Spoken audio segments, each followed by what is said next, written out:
Bueno, usted ha sido toda su vida periodista, toda su vida, y recientemente publicó este libro titulado Toda la vida preguntando.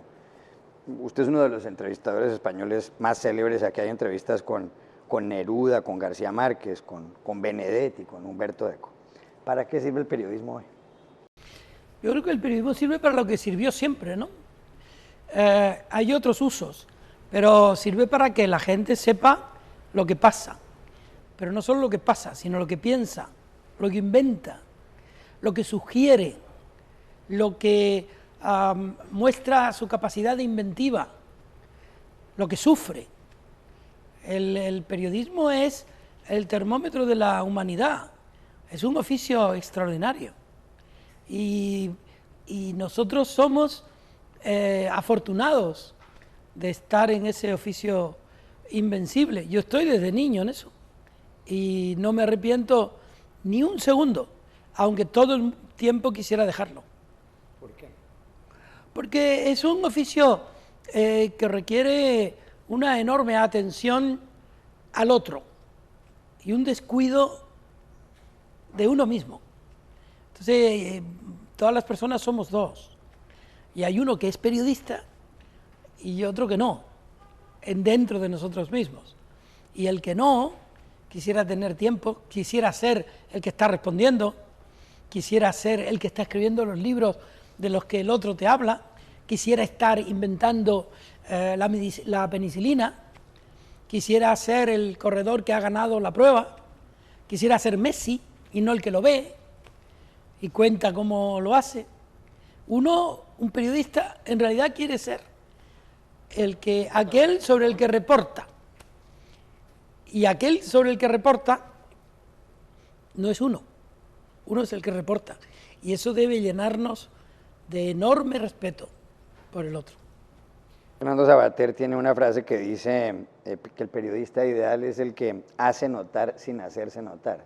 ¿Hay mucho protagonismo de algunos periodistas?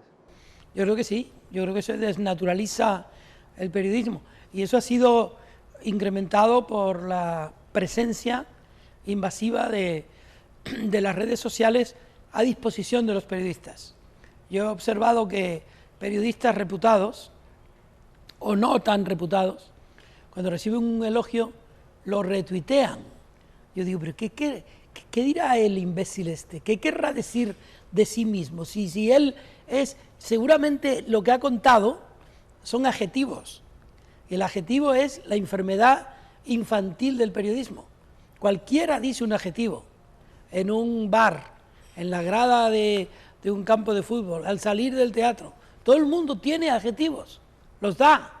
Lo bueno del periodismo es el sustantivo. Entonces, retuitear un elogio a ti mismo es tan perjudicial para tu alma periodística o de periodista como un adjetivo. ¿Usted por qué se hizo periodista?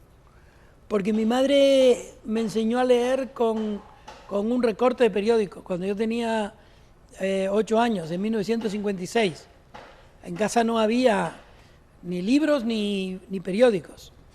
Así, había prospectos de medicina. Pero un día llegó un recorte de periódico y mi madre, que leía con dificultad, aprendió a leer o reaprendió a leer enseñándome a mí a leer. Y yo, como escuchaba la radio, ya pude juntar las letras con cierta facilidad. Y a los 8 años yo aprendí a leer en una hoja de periódico que era un suceso la crónica de un suceso que había ocurrido en la isla de La Palma, en Canarias. La mayor parte de su carrera periodística la ha hecho en el diario El País de Madrid. ¿Cómo se vinculó al País? Porque hay una anécdota muy célebre de que usted insistió muchísimo para trabajar en ese periódico. Sí, bueno, yo vivía en Inglaterra, volví a Tenerife en el año 75 y un compañero, Ramón Chao, que trabajaba en la radio y televisión francesa, fue a Tenerife y me dijo: va a nacer El País, ¿por qué no te vas allí y pides trabajo? Y entonces yo tenía 23 años e insistí. Cebrián me dijo que no había nada, hasta que finalmente un día me llamó por teléfono su secretaria y me dijo que si me quería ir a Londres, de Stringer. Pagaban 40.000 pesetas, que no sé cuánto es eso en pesos, o cuánto era entonces. Y yo fui, y me fui a Londres, con una mano detrás y otra delante. Recuerdo que me compré una maleta para llevar cosas y una radio para escuchar la BBC. Esa era mi oficina, la radio. Y bueno, ahí empecé. Usted ha entrevistado a muchísimas personalidades y a gente del común también. ¿Cuáles 3 o 4 entrevistas recuerda más? Una que no la hice con Borges, pero que luego la reescribí para la revista Cuadernos del Norte.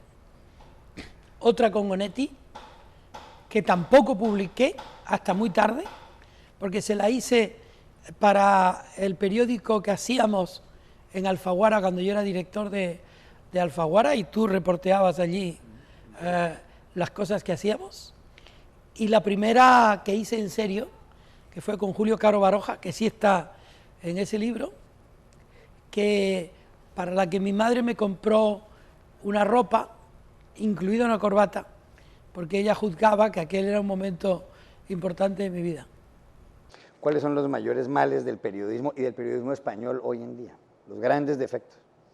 Pues mira, yo creo que uno de los defectos es considerar que la ignorancia es parte de nuestro oficio.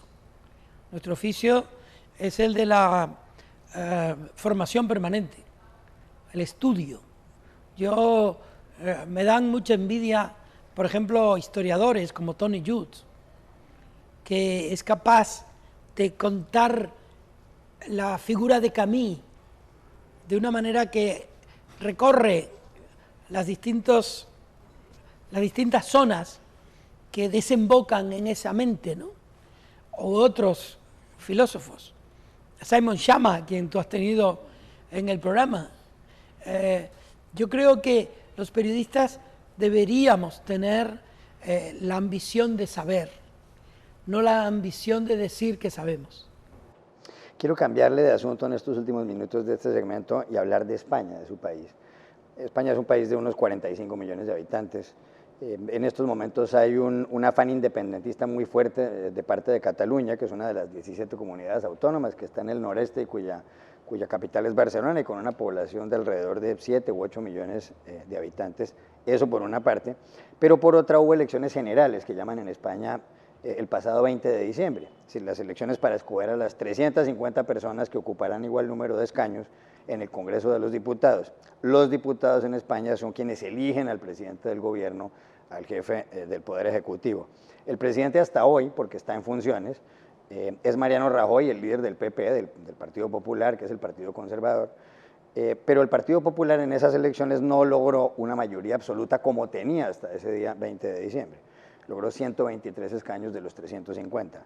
En segundo lugar quedó el Partido Socialista Obrero Español, el PSOE, que es el principal de la oposición, cuyo líder es Pedro Sánchez, y después con votaciones altas, muy altas, quedaron 2 partidos que llaman emergentes. Por un lado Podemos, encabezado por Pablo Iglesias, y en último término de esos 4, el Partido Ciudadanos de Albert Rivera, un partido de centro derecha creado en Cataluña. No se ha podido formar gobierno, hasta ahora no ha sido posible armar una coalición. ¿Qué va a pasar entonces?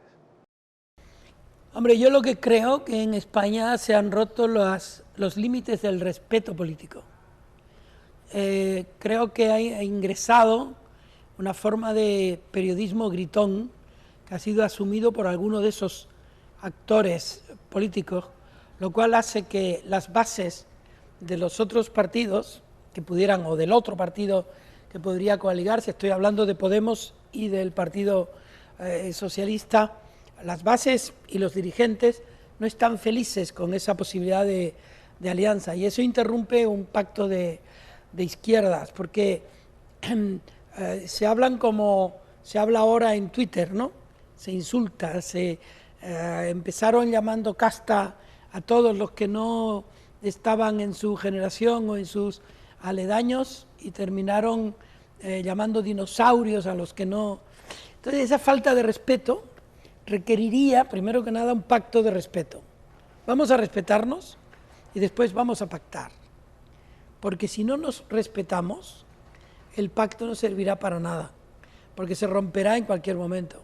Y España necesita un pacto de respeto para limpiar muchos años de corrupción que ha sido habilitada sobre todo por el Partido Popular y por el presidente actuante.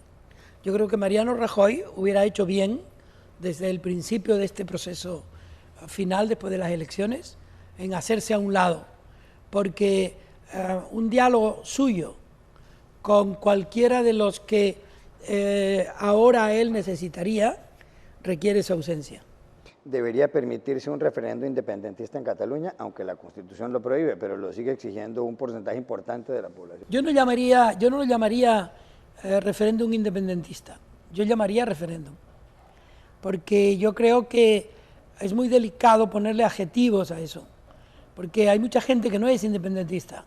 De hecho, hubo tácitamente en las elecciones del 27 de septiembre un plebiscito, porque el MAS y Junts pel Sí, que eran sus coaligados, habían proclamado esas elecciones como un plebiscito, y es notorio que no la ganaron. De modo que yo sí creo que una consulta debe hacerse, pero una consulta en la que todo el mundo esté de acuerdo con la pregunta. A España le hace falta sosiego.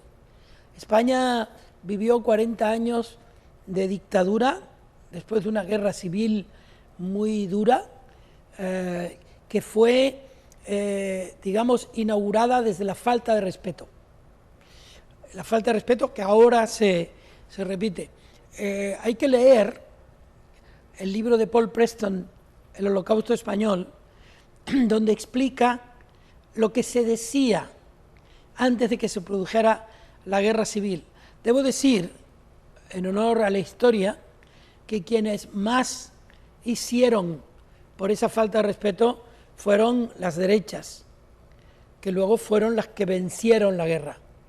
Yo creo que ahora hace falta que la derecha que ha gobernado halle la manera de sintonizar con un centrismo que abandonó, yo creo que desde la época de Aznar. Una última pregunta, ¿debe continuar España con una monarquía? Yo creo que la monarquía no le ha venido mal a España. Yo no soy monárquico, yo soy progresista. Y yo creo que el progreso de un país se logra haciendo las instituciones fuertes. A mí me importaría, no me importaría una monarquía si la monarquía no se inmiscuye en asuntos de la justicia.